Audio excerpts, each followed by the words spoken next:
Welcome back to the Diary of a CMO, the podcast where I sit with CMOs and thought leaders in marketing and related media, tech, and creative industries. We'll talk about how they got to where they are, strategies and life lessons we can learn from them to help build a career, business, and ultimately a life that we love. I hope you enjoy, and please subscribe. All right, guys. Finally, episode 6 is here. I'm super excited. I've been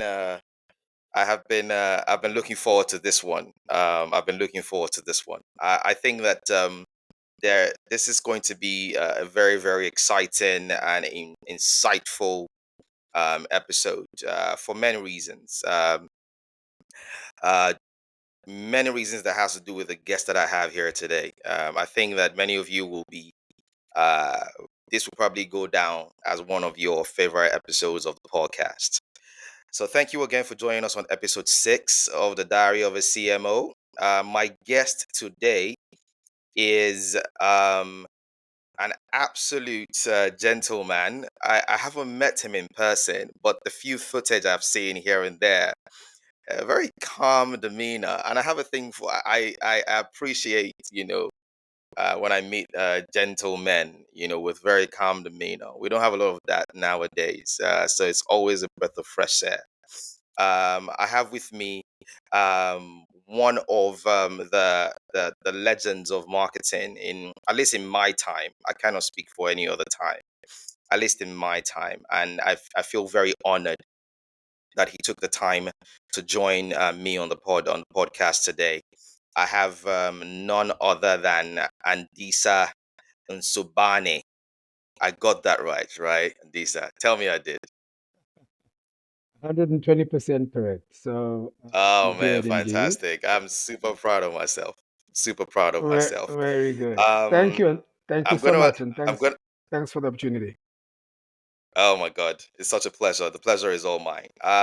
One of the first questions I like to lead with is for those who are meeting you for the first time, Andisa, how would you please introduce yourself? And I like that introduction to kind of touch a bit on your background and how you got to where you are professionally, in that sense. I hope that's okay. Yeah, I think that's great. So thank you very much for the opportunity. I really don't take it lightly. So my name is Andisa Ntsubane, and I'm the Chief Marketing Officer of Vodacom. I like to refer to myself as an Afro-optimist. I'm a strong believer on this beautiful continent of ours, and in particular the role that the content can play in the world stage. And a lot of what I do is to promote what we do, because I do think that for far too long we look to other parts of the world for inspiration, and I think that actually the world can learn from us. So that really is important to me. I've been in marketing and communications for over 25 years. I've had the privilege and the pleasure of working on some of the biggest and finest brands, both from an African perspective, but also international and global brands.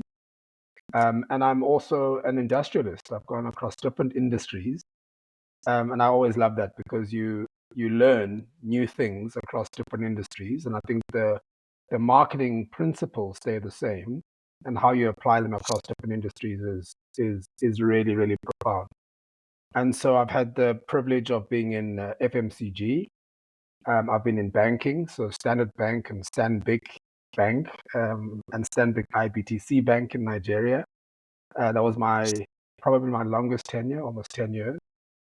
I've been Wow. in IT, Microsoft, and broad financial services at Old Mutual, and now I'm in telecommunications and technology company. And so that's all quite Wow. exciting, and the learning curve still continues. And I really have been truly privileged and blessed around the career that I've had.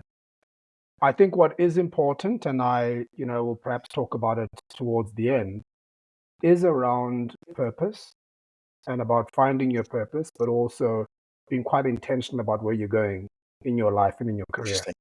And I certainly have been Interesting. quite intentional about elevating the profession of marketing and communications across all those industries where I've worked. but also making sure that one is able to leave a footprint behind, because I think that's really, really important, that we, all of us, can look back in our careers with a smile, knowing that we did make some impact, both in the business, but also from a consumer perspective. And we had some very interesting moments during COVID where we had the opportunity to really start taking those principles and words that we say that are often put on walls of buildings into practice and really impact the lives of people forever. And so I'm proud of some of the Interesting. things, and we can delve a little bit deeper into that. But I think the core Absolutely. takeout when you meet me or interact is really about the Africa story, the Africa agenda, and making sure that Interesting. the story is told the world over. I always feel very, I always feel very, this, I don't know how to describe it. It's an incredible feeling when I meet Africans who are, you know, proudly African, and especially Africans who have had the privilege to travel the world or outside of the continent, and to be proud to fly that flag, so to speak. It's the most remarkable feeling. And I had the same similar conversation with Paul Jackson, the founder at Boundless, a few episodes ago. And one of the first things he said as well was, "I am African." That was like part of the intro, just the way you've also said you are an Afro-optimist. And it's always very refreshing. I think it sets the right example for at least my generation coming right next after you guys. um Not to give away my I age or anything. Not at all. I think for me, what's quite remarkable is Africa has what the world wants. And if you think about it, everything of ours, from our footballers to our fashion to our music to our culture, has been exported everywhere around the world. And so it is quite important, the role that we play on the global stage. But sometimes we don't take ourselves that seriously around some of these things.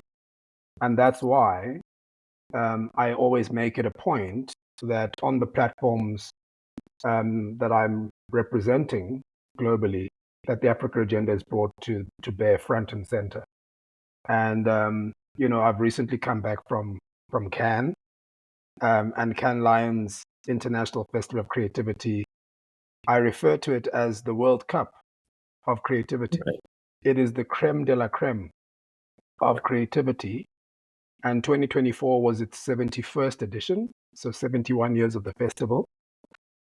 And what was quite profound this year is that I've been going there for 7 years now. Last year, I had the opportunity to be on the jury for the B2B category, and then last year was the second year of the B2B category. Right. But this year, I was appointed as the jury president of the B2B category, and certainly one of the first Africans and the first African for B2B to be the president of the jury. And what is quite profound, so deeply humbling experience and great honor to be given that privilege. But what was also great is over the past 7 years to have seen the representation of Africa from nowhere, literally 7 years ago. And every year, both in terms of delegates who attend the event and to really try and get knowledge, but also from Africans who are on stage, giving presentations and sharing insights and thoughts and points of view, to more importantly, having Africans on jury. Because that's also important, because when you are judging work, you've got to have the context of some of this work and where it comes from. And sometimes some work from Africa hasn't really done well at this festival. And this year was another example where I think we had 2 wins from the whole continent there this year, which was very, very low. But sometimes what happens is jury rooms that don't have Africans in them don't have the context for the work. And so for me, it's important to have a lot more representation in the jury room so that these conversations can be brought to bear.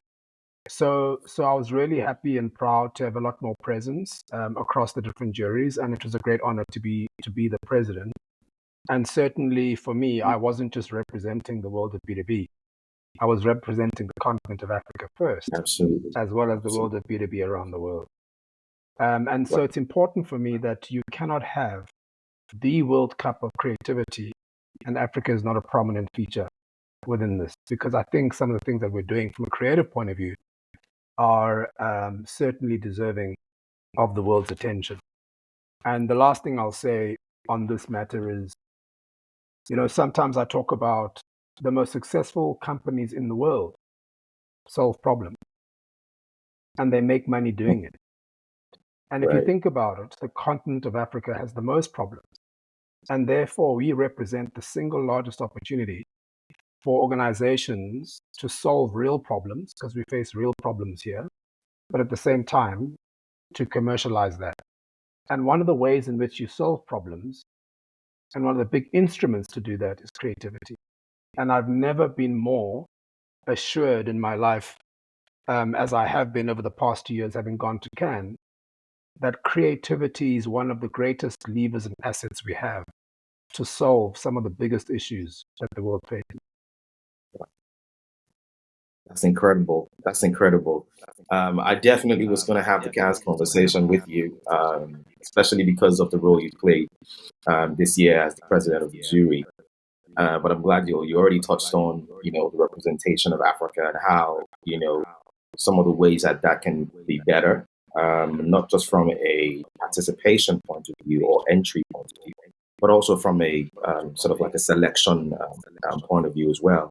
In terms of these juries, this panel, so to speak, having African representation to really get the context with which some of these solutions are being put forward.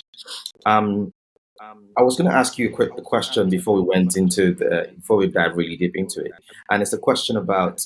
I was listening to the documentary that LinkedIn did with yourself and Tom, and one of the things you spoke about that struck me was um, while you were in high school, you were the only black child in the classroom or in the school. I think I'm sure you'd correct me.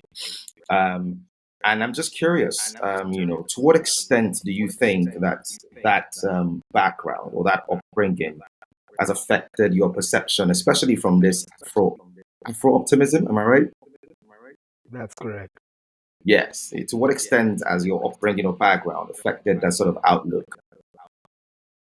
Yeah, so thanks for the question, and for the research. I had a very interesting upbringing indeed, because um, I lived in apartheid South Africa, where black people and white people kind of lived separately in South Africa. But I was one of the first black children to be allowed to go to a white school, and in fact, in my class, I was the only one, and that was very strange for me, because early on, I got to understand that there was discrimination, and I was young, I was a child. And what happened was, nobody wanted to play with me. So it's not like I played with everyone. And I learned very early on about the challenges of the world that we lived in, but also the whole concept of fairness. And some things weren't fair. And so all of those things have played a significant role in who I am. And I sometimes give talks about personal branding. And one of the things I say is personal branding is not called that just out of the blue. It's called personal because it's personal to you. And all the Right. things that are your brand are a manifestation of everything that you've ever gone through in your life. And so I've had the privilege through my career and personally to travel the continent of Africa. I've now been to 34 countries. I've got 21 more to go. And having traveled on the African continent and experienced the beautiful cultures, the warm hospitality, and some of the things that I've experienced, diversity is an important part of who I am and what's important for me. And that doesn't Interesting. happen if you haven't gone through that experience. So all the things that I've experienced in my life have culminated in some of the positions that I hold on specific issues, some of the values that I espouse, and some of the things that are really important for me going forward. And certainly my upbringing played a big role. Fairness is something that's very important to me, given the unfair treatment that I received when I was younger. And as I say, culture and learning from different cultures is an important part of it, based on my travels and my interactions with different people. So, absolutely, every Wow, piece is always wow, connected to your lived wow. experience. Very fascinating profile that you have, and we definitely do have a cross section of young slash more mature audience in terms of what we have people who have listening to the podcast. What would you say is your sort of your secret sauce, if we put it that way, to such a sort of enviable career path in terms of, I mean, I think you've been a marketing director from as far back as I think '08, '09 or something like that. So in my mind, it's like how have you been able to build such a beautiful, like, what is the secret? If we all knew that, my friend. Oh I my think there's God. no. I don't think there's a secret at all. Mm, I think it's a number of things. The first one is, there's a beautiful quote I love which says, "If you don't know where you're going, any path will take you there.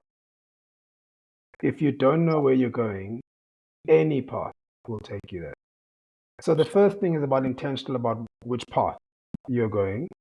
And once I made the career choice to be within the marketing and communications profession, I knew that this was my path. interesting. So that's the first step. The second step is around thinking about, um, in the US, they have ice hockey there, and they talk about the concept of skate to where the puck is going to be. So when you pass the puck, you don't pass it to where they are, you pass it to where they're going to be. So I spent a lot of time thinking about, where is this world of marketing communications going? And that's an important piece of the puzzle, because where that then led is this whole idea, and there's a big debate around, should you be a specialist or should you be a generalist? And so within the marketing profession, you can be a digital marketer, you can be a PR expert, you can be a researcher, you can be a brand specialist. And there's a beautiful book that I now give to younger people, and it's called Range. And it talks Mm, about how generalists thrive in a specialized world. And so I knew that having the range, and being the generalist would enable me one day to become a marketing director, because then I would have a view of all the various aspects. But it does mean you've got to take the time to learn all of the absolutely. various aspects. And so the learning piece is important, thinking about how the world is going to evolve. If I'd remained someone who was really focused on above the line advertising, I probably would be irrelevant today, because there's now AI, there's data, there's all of these various assets. And so you've got to always think about what's next, where's it all going, and how can you make sure that you remain relevant. And part of even the changing in industry is about learning. Because at some point, yes, marketing is marketing, and you can say, I've done marketing and I know it, but you don't know it in the context of another industry. And so that part's quite important, and really making sure that you bring the learnings from another industry into another industry to make it better. So I think that's Mm, an important piece of the puzzle, but learning absolutely is a big part of it. Today, mm, the role of the chief marketing officer has fundamentally evolved. We talk about the concept of, in some organizations, chief marketing officers are now chief growth officers. They are chief yeah, marketing technology officers. And in fact, lots of marketing people are being asked technology questions. right. Marketing officers, not they don't ask the CTO, they ask the CMO. So being able Interesting. to understand and learn is a really important a piece of the puzzle. But I must also say to you that we are under threat. The global average tenure of a chief marketing officer is 36 months. We don't last in our role. So we're under pressure. The world is changing fast around us. We are wanting to drive change in organizations. but we're not staying long enough to sustain the change that we want to implement. And therefore, we get accused that every new marketing person wants to change the logo, every new marketing person wants to. And so all of a sudden, there's no consistency in the brand over time. So I think those are some of the things that I think we do need to think about. But I think it has to be understood in the context that our role is changing, the world around us is changing, and the type of skill required for a strong marketing leader is fundamentally evolved. Today, we're dealing with data and lots of Yeah. analytics. And how do you use that data to really drive impact and return on Mhm. marketing investment? So there's no secret sauce. It's hard work. You've got to continue to be at it, and to make sure that you are remaining relevant, but also helping the organization to achieve that growth moving forward. Interesting. Thank you. Thank you very much. That was a very solid response to that question. I was thinking to myself, like, speaking about how far, marketing or communications or advertising has come and how it has sort of morphed into technology and all of these other, industries. If we take a second and look back at where we're coming from, and I want to speak specifically about a character called Sam Aquabot. I have to be honest with you, Andisa. And I'll be humble enough to say this. I had never heard that story. I'd never heard that story, and it's very strange because. No, carry on. Sorry, go on. You're not alone. This is the beauty Yeah, of the story. And this is yeah, why we made the story. yeah. It's And I thought unknown. to myself, like, a story so significant to the global industry with its root in Africa, in my Nigeria, and I have never heard that story. So for those who don't know who Sam Aquabot is, let us bring them in on the conversation. And Lisa, tell us about this character and his significance to the creative industry and also Africa as a whole. This is the most beautiful story. And this is precisely why we launched the B2B film in Cannes this year. And I am beyond proud to have been a part of it. Yeah, And what's beautiful about this story is that Cannes Lions, the Global International Festival of Creativity, Africa as a continent, and B2B, these three things have got something in common. And that thing in common is Nigeria, and it is a gentleman called Sam Aquabot.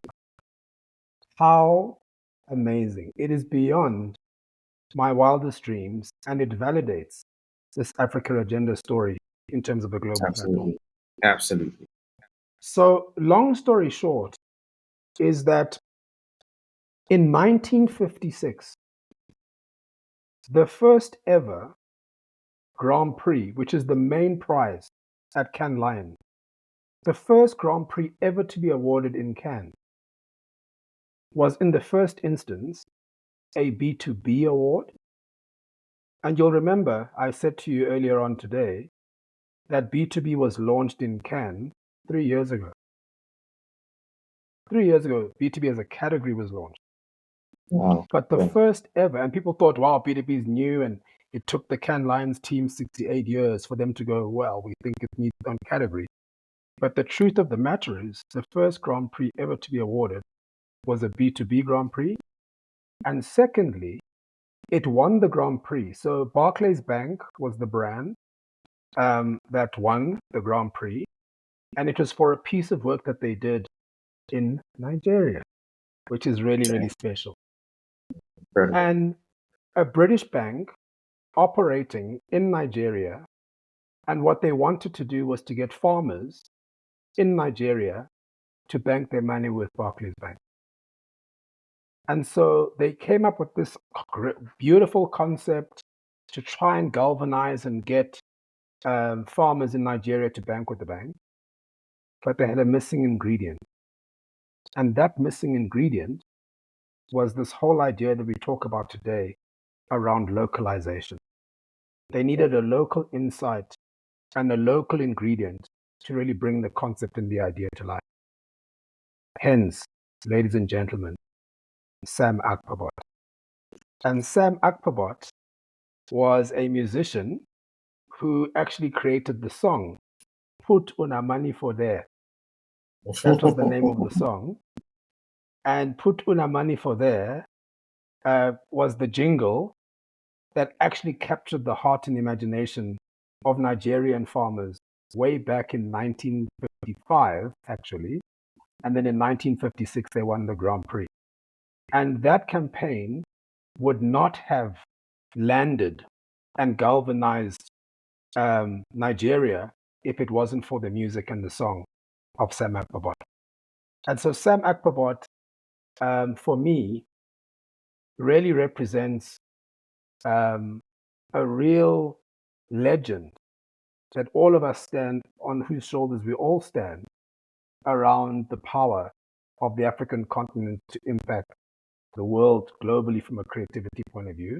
And also the whole idea of an insight, a local insight that can really drive a powerful idea that can galvanize the hearts and minds and wallets of people. And so the B2B film tells the story of Sam Akpabot. And in fact, what was beautiful, if you watch the film, is Yes, I his have. son, Yeah. who is based in London, actually saw the ad for the first time last Yeah. year. Even his son hadn't seen the campaign, which is really, really beautiful. And so these are the Wow. untold stories of the Right. power that we had then. And what's interesting is we now suffer from a lack of self-confidence. Are we able to get onto the global stage? Right. Hey, we've been doing it since Right. From the 1956. beginning. From the beginning, we've been having it. And that's the beauty. And Sam Akpabot, a Nigerian, did this. So it truly is even more special that you and I are talking today.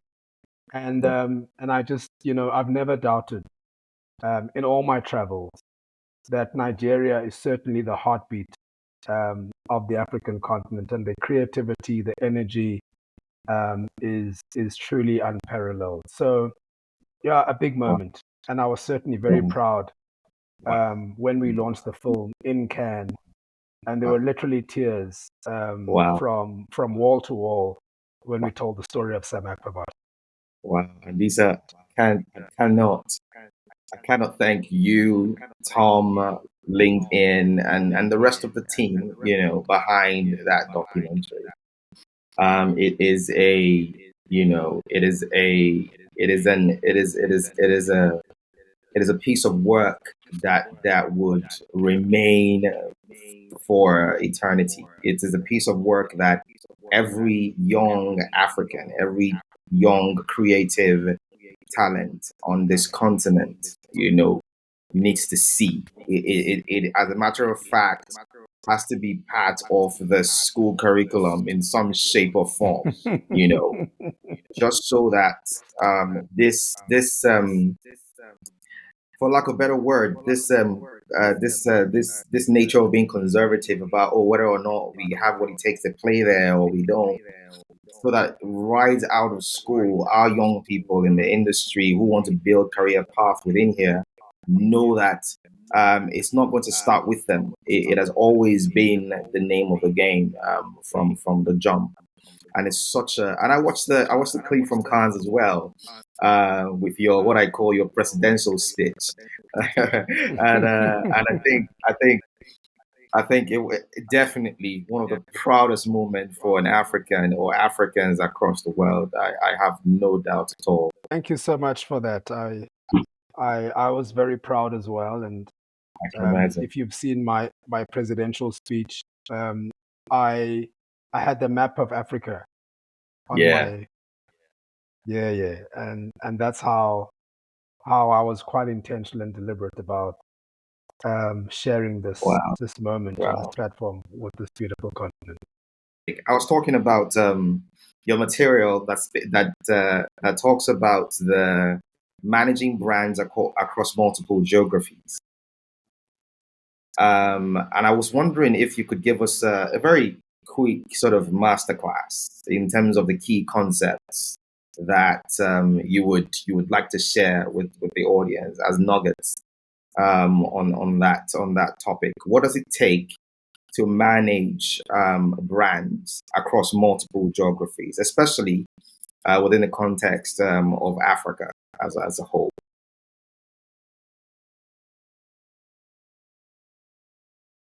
Thank you for that. That book was written quite a long time ago, I think 2010. And I think at the time, I came to a realization of perhaps let's call it three things in the main. The first one is that Africa is not a country. We are rich in diversity, in history, in language, in behavior, and therefore you can't have a monolithic approach to how you build brands across this beautiful continent of ours. And each one is unique. And in fact, even in one country, there are multiple dynamics. You can't even treat one country as a monolithic country. And so the whole idea of in my life when I started out working across the continent, I would fly into a country, gather the troops into a boardroom, put up my presentation, and say, "This is what we're going to do. Are you all with me?" And they all say yes, and I climb on the plane back home, and nothing happens. And so you learn very quickly that the second thing you need to do is to listen and to understand the local nuances and to really get deep understanding from the people of those markets. And in fact, when I travel to countries, I don't even take the tourist routes. I find the barman, I ask him where he hangs out, and I go with him or her to wherever they go. Because you've got to learn the real story. Otherwise, you get sent on these beautiful tourist routes that aren't a true reflection of that market. So listening is quite important. You can't apply the same principles in one market for another market. And so I worked for a very successful financial services company, and we have a funeral product. And in South Africa, the big value proposition was we pay out within 24 hours. So the moment someone passes, we pay the money within 24 hours. And that was the big value proposition, and it's the number one product in the South African market. But if you go to Nigeria, you'll fully appreciate that, the other population is half Muslim, half Christian. And even with the Christian population, when you die, you don't get buried immediately. And so to now land in Nigeria and say, we pay within 24 hours is irrelevant, actually, because people aren't laid to rest within the first 24 hours. It actually takes months even to lay someone to rest. So the whole idea of being very clear on what are the nuances, what are the religious, what are the cultural dynamics, and really immersing yourself in that detail, I think is part of the story that I try to tell within the context of the book. And then humor, as an example, is not, although there are some universal human truths that we can all look at something and laugh, but you've got to understand the context. And context, again, is very important. People talk about content is king. I talk about context is king. And that's a really important piece of the puzzle. And so your brand can be at different stages of growth across different markets. And how do you manage that? How do you manage a brand that's in a different life stage across different markets? And when I worked for a banking brand, in some markets we were launching ATMs and trying to educate people around the concept of fetching your money from a wall. Whereas in some markets, we've been doing this for quite a long time. So the dynamics of how you classify your geographies based on certain attributes and how you build some of that is important. And then the consistency of the brand. And in terms of consistency, how do you also manage for the nuances? because consistency isn't an absolute. Right. And there's some things that might work in a market. In fact, some payoff lines for the same brand don't work across all Absolutely. geographies, and that I think is important. And then customer insights and research, also a critical piece of the puzzle.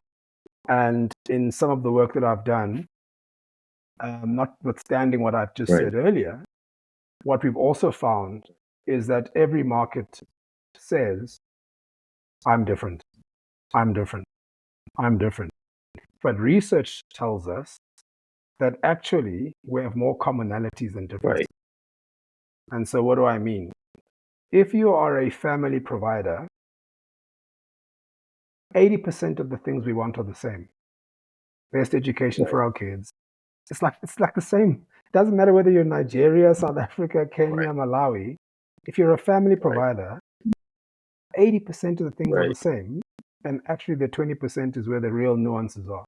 And so how do you also drive scalability of concepts based on some of the insights that you have from a customer point of view? And so those are some of the things that the book tries to deal with, to really create the framework within which you think about building brands across multiple geographies. Interesting. I think to be honest with you, I don't know what your plans are on this. I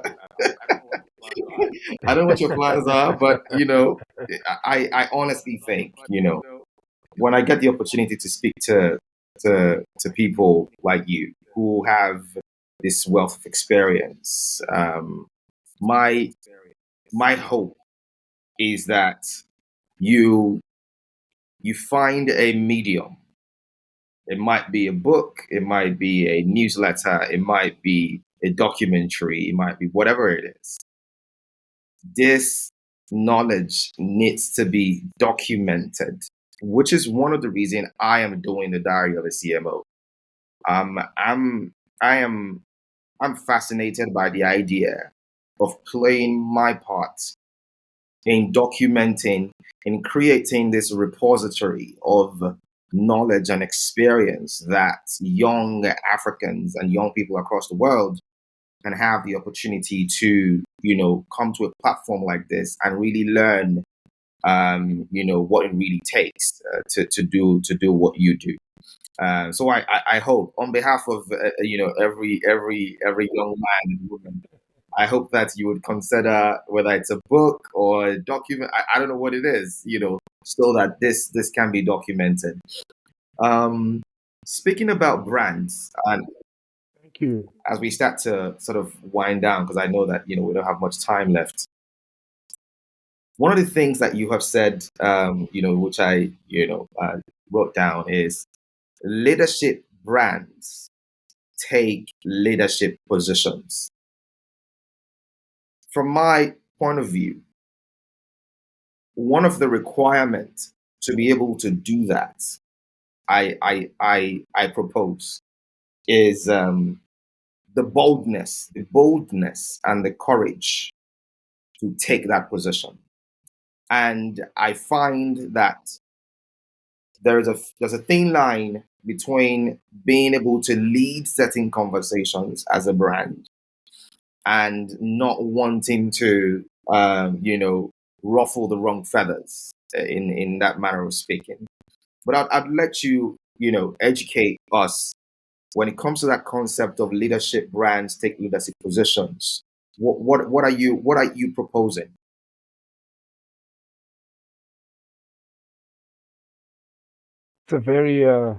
It's a very important topic, and I speak about it as well in CAN, and written it in a number of reports. Um, and the reality of the situation is that uh, the continent of Africa, and indeed the world, are facing probably the single largest issues of our lifetime. Um, all the way from climate change, which is a massive, massive issue. And in fact, I argue that the impact of climate change will be most felt by the continent of Africa, not anywhere else in the world. All of this that's happening, Africa will be the where the impact will be felt the most. To issues of inequality, to issues of deep fake, and the risks of some of these emerging technologies, to poverty, to healthcare issues, the world is facing, and Africa indeed is facing, the most significant issues of our lifetime.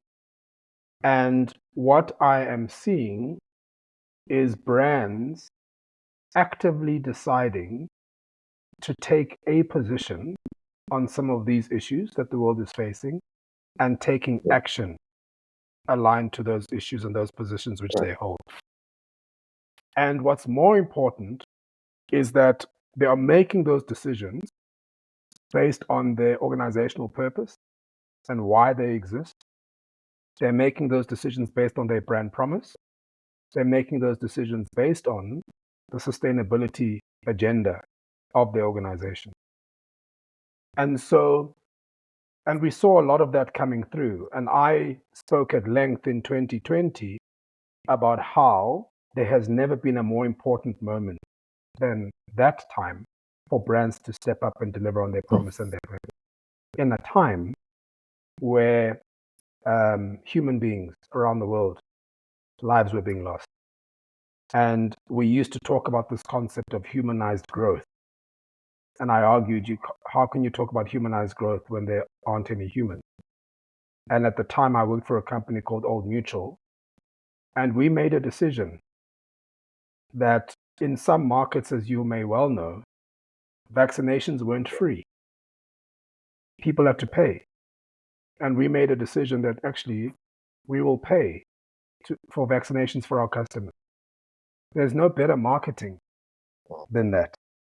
And other organizations stepped in to use their technology. At Vodacom, we used a significant amount of our technology and our data to really help in the battle against the pandemic.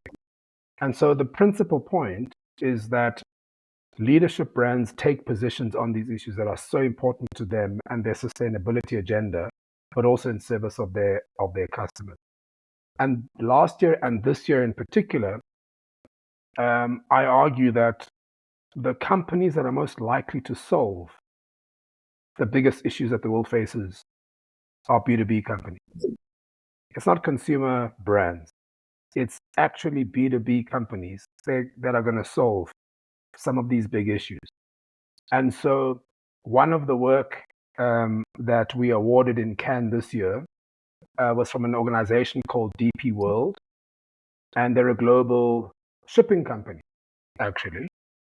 And long story short is the global standard temperature for cooling food and other things that are shipped on these ships that travel the world, the global standard of the temperature for cooling is minus 18 degrees. So the world over, anybody who's shipping anything on ships, they have to freeze food and all of those things at minus 18. And DP World asked the fundamental question, why must it be minus 18? Wow. Very profound. They asked the simple question, why must it be minus 18? And so they brought in researchers, Harvard, I can't remember who the organizations were, and they did a whole study. And they came to the determination that actually you could freeze food and all these other items at minus 15, 3 degrees warmer than minus 18. And in fact, it would have no impact on the food or anything else that's being transported. The reduction, and the campaign was called the Move to Minus 15, it would have no impact on the food being transported, no risk at all. And it would be the equivalent of taking 2.7 million cars off the road every year in terms of impact on emissions. Wow. And the net impact on climate change the world over is like amazing. And the best part of the whole story, it literally would cost nothing. All you would do is just switch whatever you're switching from minus 18 to minus 15. So it costs nothing. But the impact in the battle against climate change and And they launched the campaign, the move to -15. And within 10 days, 70% of shipping companies had signed to the agreement to do this move to -15.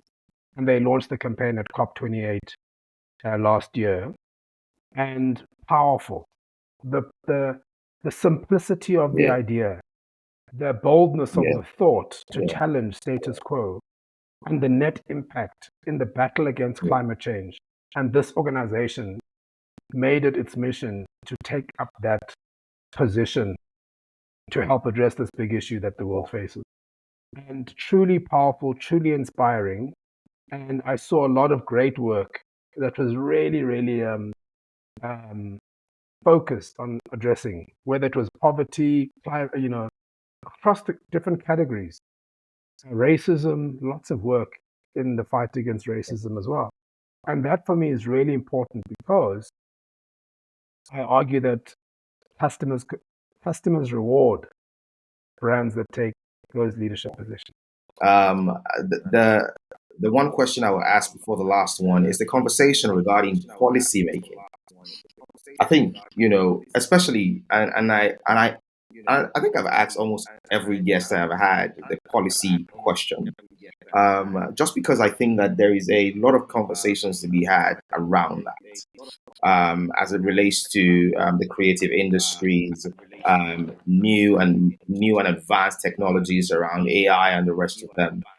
And my question is, in what way can we, as Africa, in what way can we um, facilitate, the collaboration between private institutions like the ones you work in, and a bunch of other people who listen to this podcast, and government institutions? How can we better collaborate? How can we better work together to create an enabling environment for everything that we do, from creative work to technology work to new technologies?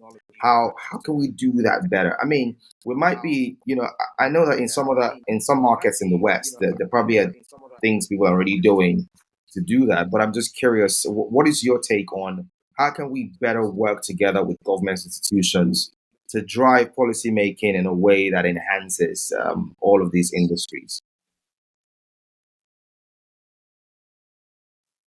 I think there's a couple of things at play here. So my own view is, in the first instance, um, we've all got to be clear on what is the vision for this continent, Mm, and being crystal clear on what is the vision. mm, And I think in the last decade, there's been a lot of conversations about the Nigeria 2030 plan, and every country had its own plan, and lots of time invested in building these national development right. plans. But what's the continental plan? Interesting. And I think for me, that's an important thing to be Right. aligned on. And then in brand language, there's a concept called brand Right. architecture, and brand Right. roles. And so, in order to drive growth, brands take a point of view on their brands in the portfolio. And so, at Coca-Cola, Coke, the mother brand, is the cash cow. It's bringing in the cash today. But they also realize that people are moving off sugar. And so Coke Zero or Coke Light is the silver bullet. It's the brand that's going to bring in probably the most Right. money in the next 5 to Right. 10 years. Fanta is the brand that attracts the youth market, Sprite. So they have a clear view on the Right. role that each of these brands play within the Right. portfolio. So if you just extrapolate that concept, if there's a vision for Africa, what is the role of all the countries in the Mm, portfolio? What's the role of Nigeria? What's the right. role of South Right. Africa? What's the role Right. of Kenya in helping to achieve Right. that vision? And and kind of those pieces for me, there needs to be some alignment around that. There's lots of wonderful work being done, specifically around things like the Africa Free Trade, Yep. Yep. agreement. which will really unlock absolutely a lot of Right. value. The key conversation for me is the creative industry and the marketing and the positioning of these Got it. programs. We're not at Got the it. table.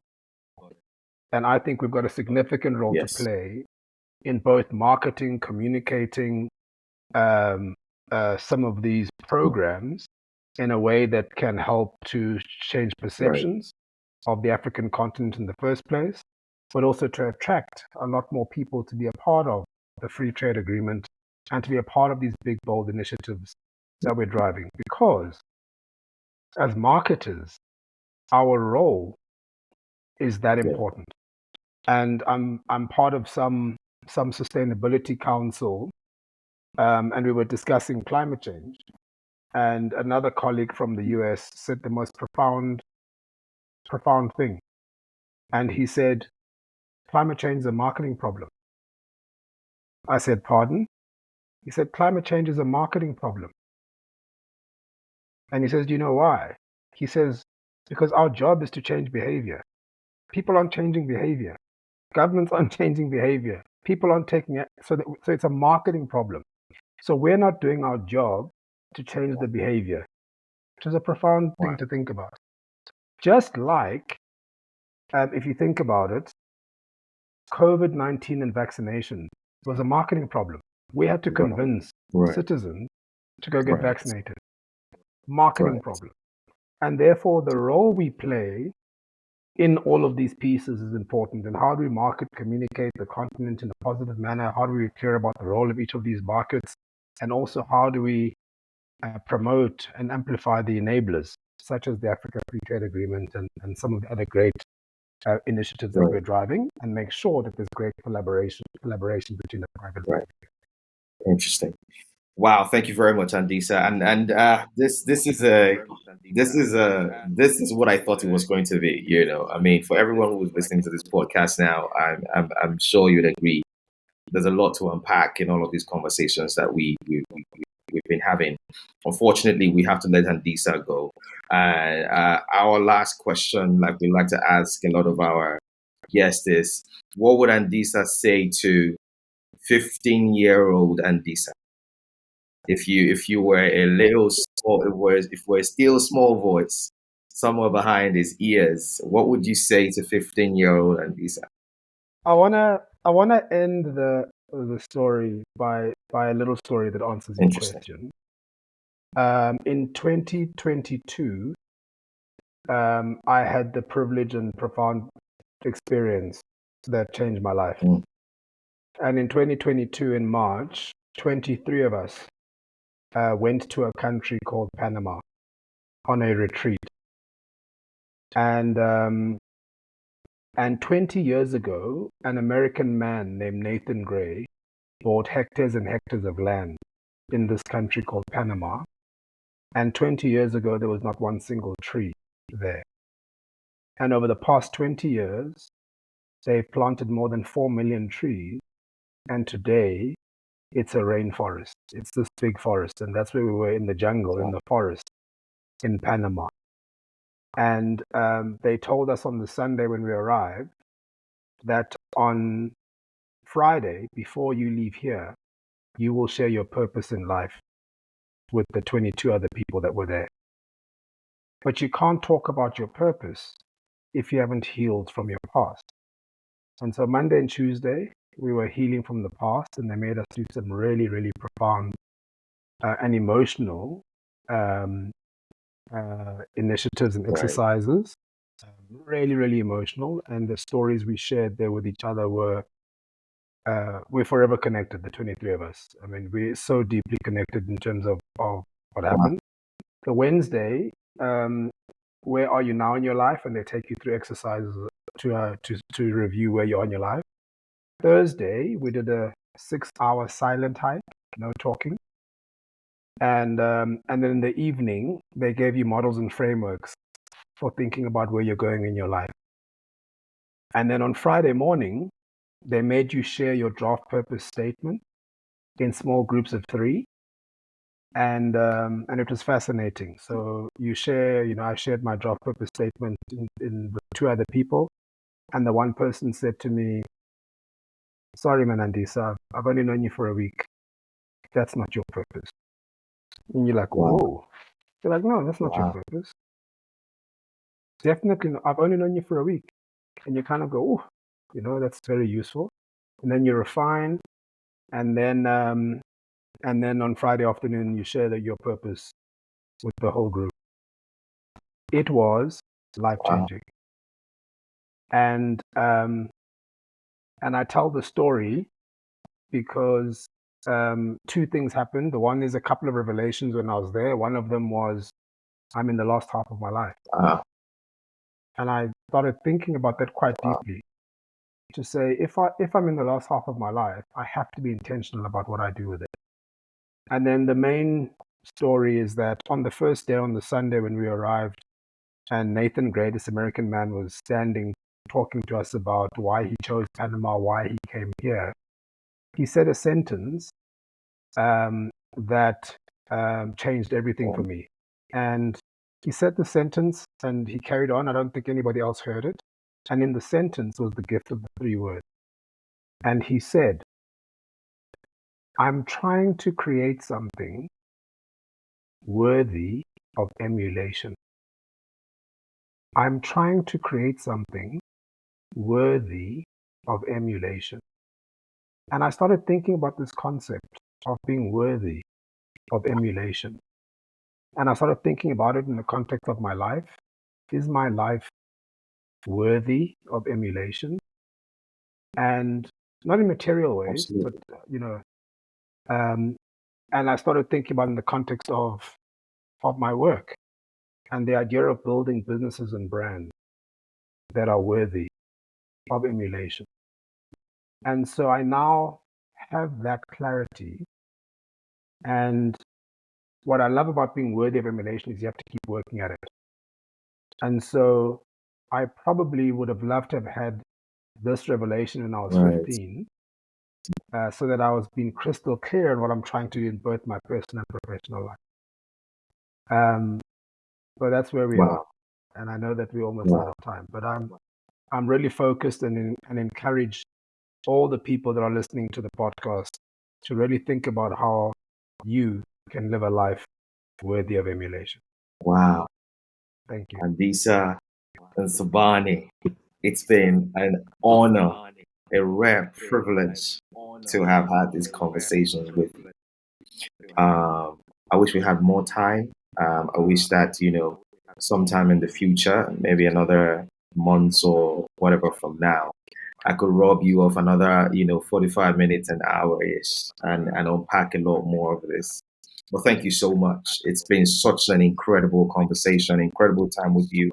I do not take it lightly. Thank you very much for saying yes to the invitation. I really, really appreciate it, especially because the Diary of a CMO, though with an ambitious dream of the kind of impact that we want to make, we are but a small community right now. So it meant a lot to me when you said yes. And same thing applies to all of the guests that we've had on here. I'm very intentional about the quality of people that we want to have on the podcast. And I had no shadow of doubt that you were one of the people that I wanted to have the honor of having this conversation with. Thank you very, very much. Enjoy the rest of your evening, and I hope to, be in touch with you soon. Thanks for your time. Thank you very much. Bye bye. Thanks so much.